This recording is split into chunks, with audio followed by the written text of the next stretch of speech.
Assalamualaikum warahmatullahi wabarakatuh.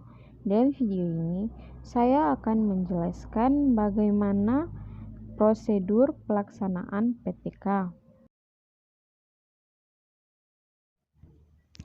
Prosedur pelaksanaan PTK. PTK bukan hanya bertujuan mengungkapkan penyebab dari berbagai permasalahan pembelajaran yang dihadapi seperti kesulitan siswa dalam mempelajari pokok-pokok bahasan tertentu. Tetapi yang lebih penting adalah memberikan pemecahan masalah berupa tindakan tertentu untuk meningkatkan kualitas proses dan hasil belajar. Di sini ada 3 hal penting dalam pelaksanaan PTK, yakni sebagai berikut. Yang pertama, PTK adalah penelitian yang mengikutsertakan secara aktif peran guru dan siswa dalam berbagai tindakan. Yang kedua, kegiatan refleksi, perenungan, pemikiran, evaluasi dilakukan berdasarkan pertimbangan rasional menggunakan konsep teori yang mantap dan valid guna melakukan perbaikan tindakan dalam upaya memecahkan masalah yang terjadi. Yang ketiga, tindakan perbaikan terhadap situasi dan kondisi pembelajaran yang dilakukan secara praktis dapat dilakukan dalam praktis pembelajaran. Pembahasan berikutnya akan menguraikan prosedur pelaksanaan PTK yang meliputi penetapan fokus permasalahan, perencanaan tindakan, pelaksanaan tindakan yang diikuti dengan kegiatan observasi, interpretasi, dan analisis, serta refleksi.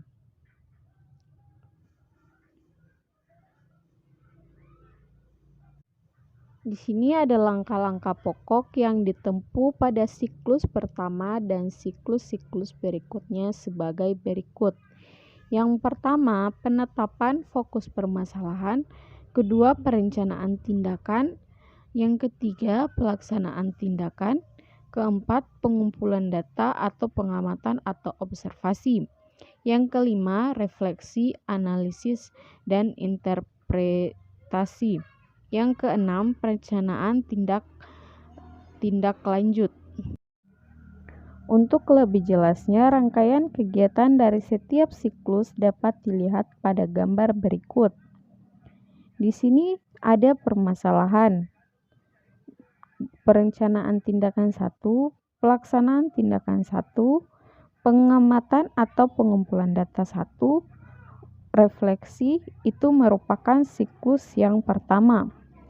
Permasalahan baru dan hasil refleksi, perencanaan tindakan 2, pelaksanaan tindakan 2, pengamatan atau pengumpulan data, refleksi 2, itu merupakan siklus yang kedua.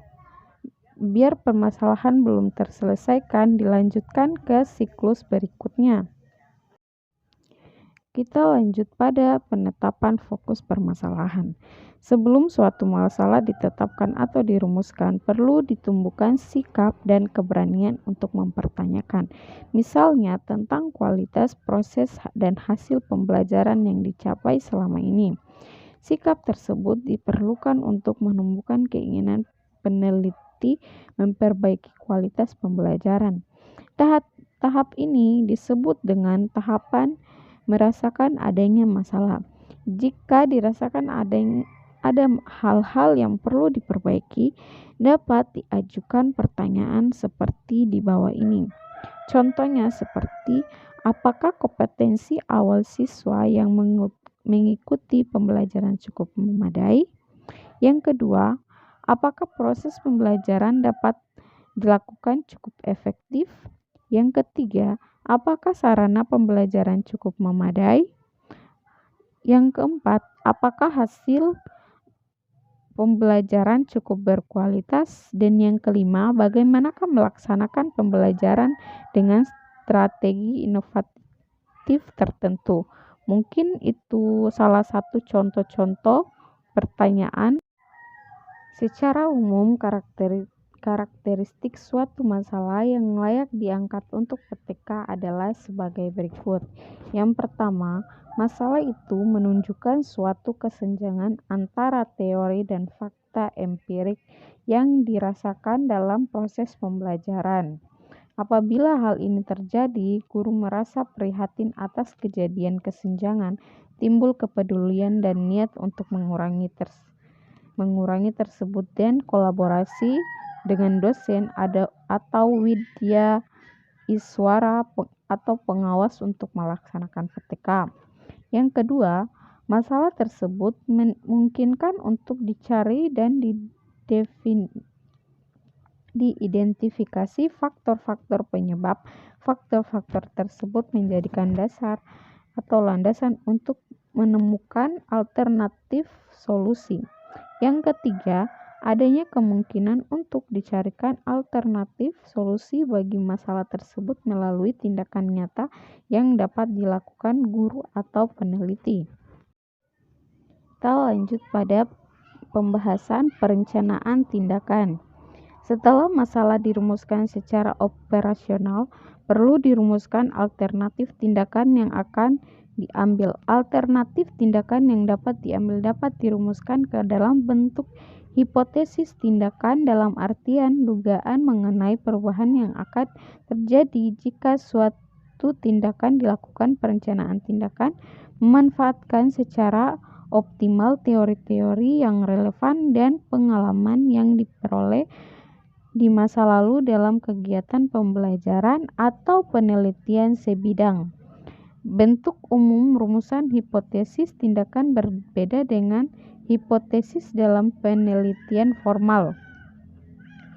Hipotesis tindakan umum dirumuskan dalam bentuk keyakinan tindakan yang diambil akan dapat memperbaiki sistem, proses, atau hasil hipotesis tindakan sesuai dengan permasalahan yang akan dipecahkan dan dapat dicontohkan seperti di bawah ini.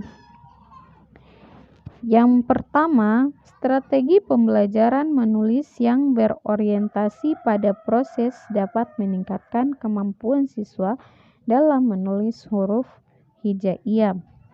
Yang kedua, pembelajaran berorientasi proses dapat meningkatkan partisipasi atau aktivitas belajar siswa dalam kegiatan pembelajaran. Yang ketiga, penyampaian materi dapat menggunakan lembar kerja siswa atau LKS dapat meningkatkan partisipasi siswa dalam kegiatan pembelajaran. Yang keempat, penggunaan strategi pembelajaran inquiry dapat meningkatkan pemahaman siswa terhadap materi pembelajaran pendidikan agama Islam. Mungkin itu salah satu contoh-contoh hipotesis tindakan yang sesuai dengan permasalahan. Secara rinci, tahap perencanaan tindakan terdiri atas kegiatan-kegiatan seperti berikut. Yang pertama, penetapan cara yang akan dilakukan untuk menemukan jawaban berupa rumusan hipotesis tindakan.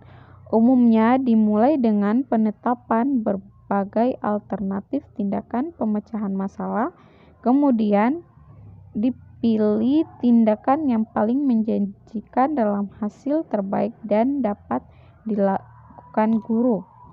Yang kedua, menentukan cara yang tepat untuk menguji hipotesis tindakan dapat menjabarkan indikator-indikator keberhasilan serta instrumen pengumpulan data yang dapat dipakai untuk menganalisis indikator keberhasilan itu. Dan yang ketiga, membuat secara rinci rancangan tindakan yang akan dilaksanakan mencakup yang A. Bagian isi mata pelajaran dan bahan belajar. B. Merancang strategi dan skenario pembelajaran sesuai dengan tindakan yang dipilih. C. Menetapkan indikator ketercapaian dan menyusun instrumen pengumpulan data.